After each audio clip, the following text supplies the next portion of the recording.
Assalamualaikum Ibu. Waalaikumsalam. Gimana Ibu kabarnya, sehat? Alhamdulillah. Alhamdulillah sehat juga Bu nih. Ini Bu, saya mau wawancara ini. Ada beberapa hal yang perlu saya tanyakan tentang dilema etika ketika Ibu mengambil sebuah keputusan. Mungkin Ibu pernah mengalami dilema etika, kemudian juga ada dilema-dilema yang lain mungkin. Ini saya ada beberapa hal yang ingin saya Di tanyakan. lingkungan sekolah atau Di lingkungan sekolah Bu. lingkungan sekolah? Betul. Mungkin dengan kegiatan sekolah ataupun dengan tugas Ibu sebagai kepala sekolah itu juga bisa. Mungkin pernah mengalaminya seperti itu. Ini pertanyaannya mungkin yang pertama, bagaimana Ibu dapat mengidentifikasi kasus-kasus yang merupakan dilema etika atau bidikan moral? Seperti apa Ibu mengidentifikasinya? Apa ya, dengan cara mengidentifikasinya yang paling benar kita komunikasi sih. Komitmen dari diri kita dulu ya, sebelum kita punya komitmen juga ya. Bagaimana cara ini ya, kalau etika itu berarti kan kembali ke diri kita dulu ya. Intinya kita punya prinsip dan komitmen kita juga supaya kita bisa jadinya, dan yang paling penting juga komunikasi dengan sama kami. Kemudian bagaimana Ibu menjalankan pengambilan keputusan di sekolah, terutama untuk kasus-kasus di mana ada dua kepentingan yang sama benar atau sama-sama mengandung nilai kebaikan? Nah, kalau keputusan karena kita selalu dibilangkan ya, dengan keputusan itu kadang pada keputusan di atas kita harus seperti ini atau sebenarnya itu kata prinsip ini atau apa. Ya sebenarnya saya kembalikan lagi ke ya, yang namanya ada kebijakan pasti ada kebajikan. Tidak sepenuhnya ya betul kita harus mentaati aturan itu, tapi kembalikan lagi ke diri kita. Jadi Ibu tadi jadi kembali lagi ke diri kita gitu, gimana yang paling baik seperti itu. Betul. Kalau misalkan tidak bisa di itu ya kita ada yang namanya guru senior, kita sharing, kita bareng-bareng. Kalau masalah kita panggil, intinya secara pelan-pelan dan tidak mempermalukan depannya. Oh iya. Jadi bimbingan khusus ya. Betul. Kemudian langkah-langkah atau prosedur seperti apa yang biasa Ibu lakukan selama ini? Langkah-langkahnya untuk ketika ada dilema etika tersebut, langkah-langkahnya seperti apa? Ya, salah satunya tadi kita dengan bimbingan ya. Misalkan dalam tidak disiplin atau guru atau apa ya, saya perhatikan dulu bagaimana proses dia memberikan belajar itunya. Saya tidak mau misalkan ada istilah musik ini, saya nggak mau hanya katanya. Jadi saya melihat dulu kinerja dia seperti apa. Kalau sekiranya dia kerjanya rasa tanggung jawab dia kurang atau apa, ya kita panggil. Ya kita ya ajak ngobrol lah, bicara bagaimana tupoksinya dia harus dia supaya lebih komitmen. Berarti pertama dilihat dulu Bu ya, Betul, kebenarannya. Kebenarannya, cara kinerja dia. Kalau sekiranya tidak masih ada yang kurang, apa yang namanya kesempurnaan itu tidak sempurna ya. Kita juga ya kembalikan ke kebijakan kebajikan kita juga ya. Makanya kita panggil. Ya, kalau tidak bisa diatasi tadinya, kita sharing dengan guru senior atau teman sejawat atau apa. Dan kalau misalkan tidak bisa juga, ya kita di forum. Tapi dengan tidak mempermalukan dulu. Kita hanya bagaimana terjadinya. Mungkin kalau hanya dipanggil dia hanya masuk kiri keluar kanan. Tapi dengan secara di forum, mungkin dia menyadari, oh saya salah, saya tadi ini. Dan bukan berarti kita menyebutkan nama orang itu dan tidak mempermalukan di depan. Kemudian hal-hal apa saja yang selama ini Ibu anggap efektif dalam pengambilan keputusan pada kasus-kasus dilema etika? Jadi hal yang efektif. Jadi ketika tadi Ibu panggil kan guru tersebut, nah itu efektif enggak selama ini? Ya kalau yang dilihat itu kan tadi ya, kalau misalkan secara dipanggil dia tidak efektif, dengan tidak ini ya buat saya sih efektif ya, alhamdulillah. Dengan dipanggil maksudnya ada kan di saya masa kekurangan, tapi dengan komunikasi, diskusi dengan teman-teman, bagaimana nih solusinya ada gluten ini, tapi dengan tidak memperoleh, alhamdulillah sih efektif. Efektif ya. Dan ada perubahan. Ada perubahan. Kemudian, apakah ibu memiliki sebuah tata cara atau jadwal tertentu dalam sebuah penyelesaian kasus dilema etika? Maksudnya ibu memiliki jadwal tertentu nggak untuk penyelesaian kasus dilema Ya, etika? untuk kasus dilema etika ya, seperti kan maksudnya bukan masalah kedisiplinan saja, Betul. masalah pembelajaran ya, Ya. kegiatan pembelajaran. Yang pastinya kita selalu punya program, selalu punya jadwal. Ya minimal 1 bulan sekali atau 3 bulan sekali kita mengadakan evaluasi. Nah, bagaimana nih kan kita masing-masing ada tugasnya ya, kurikulum dan ini di KBM ini kira-kira nyaman tidak, anak kondusif tidak, ada keluhan tidak dari siswa, dari guru, dari orang tua dan ini. Jadi setiap bulan ini kita evaluasi. Dan kalau untuk masalah kedisiplinan dengan guru atau apa, ya sesuai refleks, sesuai dengan ada apa permasalahannya. Ya, yang penting dengan KBM itu kita selalu ada.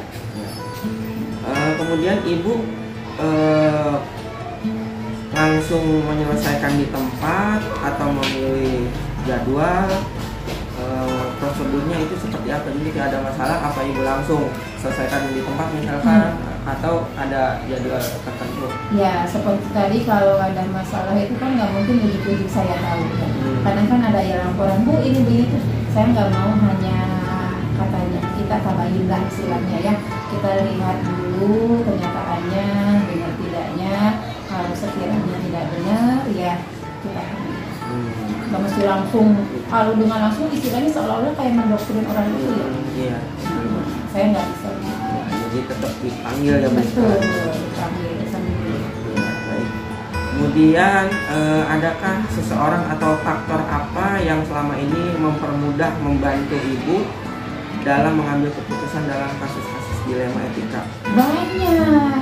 Contohnya seperti Pak Dwi sendiri, Saya sangat membantu kegiatan belajar karena ya istilahnya yang multi talent ya, yang istilah mungkin ya kalau istilah saya lagi enggak, karena saya melihat benar-benar kompetensi dan tanggung jawabnya juga yang paling penting.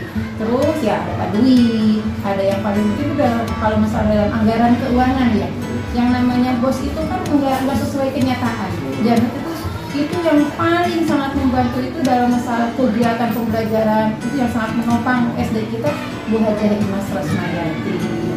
Ya dia alhamdulillah dengan sukarela dengan ininya, walaupun kemarin dalam keadaan COVID, tidak ada tabungan, tidak apa yang namanya keuangan tidak langsung ada, dia siap memberikan dana talang sampai alhamdulillah. tanpa dia itu sekolah tidak maju. Kalau buat saya sendiri ya mungkin semuanya guru sangat membantu, tapi kan yang namanya rumah tangga itu kan ada adik-adik. Betul. Ya itulah salah satunya. Ini yang terakhir nih Bu, kita udah sampai di penghujung wawancara kita nih Bu.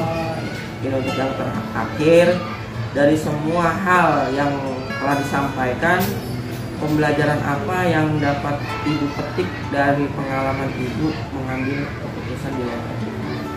Ya alhamdulillah dari pengalaman itu saya bisa lebih dewasa lagi, bisa lebih mudah-mudahan lebih bijak lagi dalam mengambil keputusan. Tidak hanya yang namanya gaya kepemimpinan kan ada diktator, ada otoriter. Saya mudah-mudahan bisa demokrasi. Yang paling penting bisa jadi ilmu buat saya. Karena pengalaman yang paling berharga itu ilmu saya. Ya Bu, mungkin sudah cukup untuk wawancaranya. Saya terima kasih udah meluangkan waktu.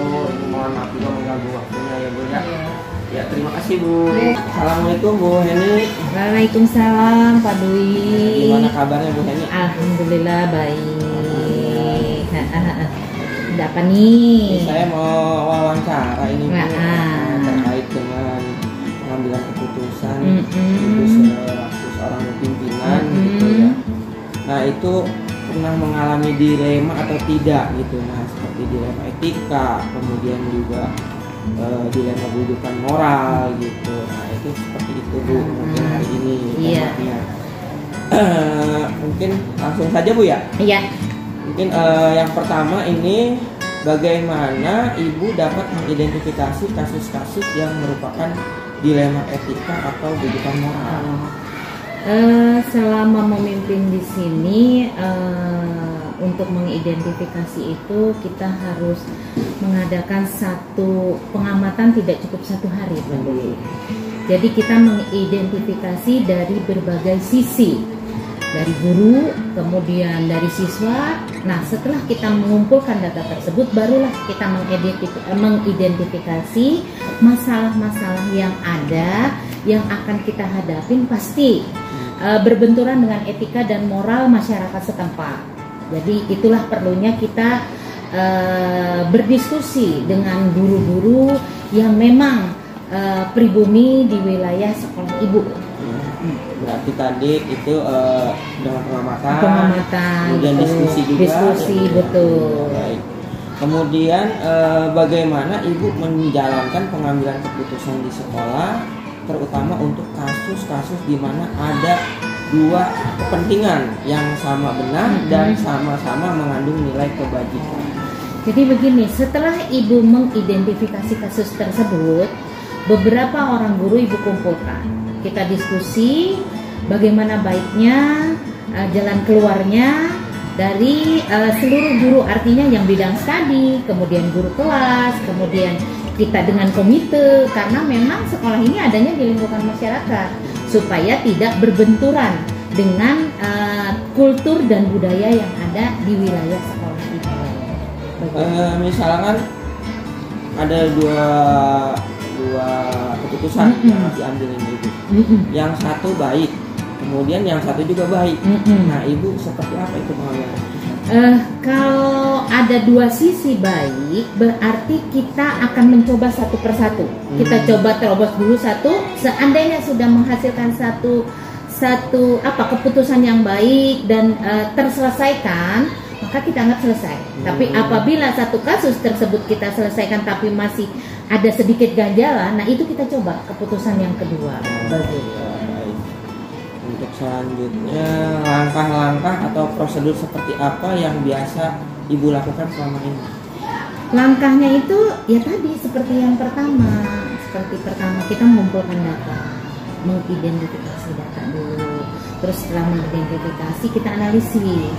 Nah, analisis ini kenapa kok bisa terjadi seperti itu? Nah, nanti setelah kita analisis, kita evaluasi, barulah kita mengambil satu keputusan untuk menyelesaikan permasalahan tersebut. Seperti itu ya. Kemudian hal apa saja yang selama ini ibu anggap efektif dalam pengambilan keputusan pada kasus-kasus dilema etika? Yang efektif itu memang di satu sisi kita kepala sekolah merupakan eksekutor sekolah itu, tapi kita tidak bisa seperti itu. Tetap kita harus selalu menjunjung asas kemusyawarahan. Kita musyawarah, kita diskusi, walaupun nanti eksekutornya itu pemutus masalah itu ibu, tetapi sudah berdasarkan hasil keputusan bersama. Kemudian hal apa saja yang selama ini merupakan tantangan dalam pengambilan keputusan pada kasus-kasus dilema etika? Banyak, karena setiap manusia itu mempunyai pendapat yang berbeda. Itu. Jadi guru ini begini, komite begini, tapi kita harus cari gimana nih jalan, artinya terbaik di sini kita ambil titik temu. Pasti setiap manusia itu mempunyai pendapat yang berbeda-beda, lain kepala, lain pendapat. Tapi semua itu kita jadikan satu persepsi, mana yang terbaik kita jadikan kesepakatan, itulah yang kita jalankan. Selanjutnya ibu, apakah ibu memiliki sebuah jadwal tertentu dalam sebuah penyelesaian kasus dilema etika? Ada jadwalnya tidak? Oh ya, tetap harus ada jadwal. Jadi kita tidak mungkin saat ini kita menemukan masalah, saat ini kita harus selesaikan. Tidak. Jadi kita harus bertahap. Ini masalah ini kenapa? Akibat apa? Kita identifikasikan gitu. Hari ini identifikasi, setelah kita ternyata titik masalahnya ini. Kita analisis, ini ngambilnya dari mana? Terakhir kita evaluasi. Jadi memang ada waktu-waktu tertentu, tahapan tertentu yang harus kita selesaikan. Setelah kita evaluasi, barulah kita ambil, ternyata begini. Jadi tidak bisa hari ini kita menemukan masalah ini, hari ini diselesaikan, tidak bisa. Tetap harus ada jadwal-jadwalnya dan tahapan-tahapan yang harus kita lalui. Untuk selanjutnya, adakah seseorang atau faktor apa yang selama ini mempermudah atau membantu ibu dalam pengambilan keputusan dalam kasus dilema etika? Ada orangnya atau faktornya? Faktornya jelas. Kita ini sebuah tim di sekolah. Jadi tim itu anggotanya ya keluarga besar guru itu tersebut, keluarga besar sekolah. Nah itulah tim yang mampu menyelesaikan permasalahan yang ada di sekolah itu. Jadi nggak hanya satu orang, enggak, tapi tim, namanya satuan pendidikan itu kan dari guru, penjaga, TU, kita berkolaborasi.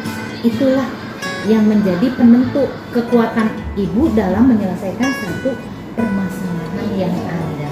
Jadi melibatkan banyak. Betul. Ini sudah sampai di penghujung nih Bu. Oh iya. Yang terakhir nih Bu.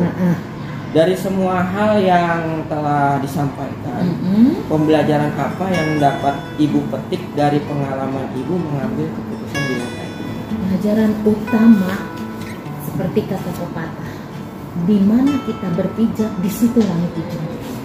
Walaupun tidak berkenan dengan hati kita, tapi memang kultur budaya di tempat kita itu ya harus kita junjung. Itu patokan kita tidak bisa artinya memaksakan kehendak nih kamu harus begini, tidak, tapi kita ikuti kultur budaya yang ada supaya tidak bertentangan dengan masyarakat lingkungan sekolah. Begitu Pak Dwi. Baik Bu, terima kasih. Banyak pelajaran yang saya dapat nih dari ibu mengambil keputusan. Mudah-mudahan juga jadi ilmu untuk saya. Betul. Tadi banyak itu hal yang perlu dipelajari juga.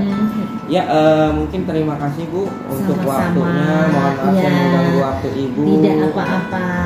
Ya, silaturahmi Pak Dwi. Lain waktu bisa kesini lagi mungkin. Insyaallah diterima dengan tangan terbuka. Sama-sama. Assalamualaikum. Waalaikumsalam warahmatullahi wabarakatuh.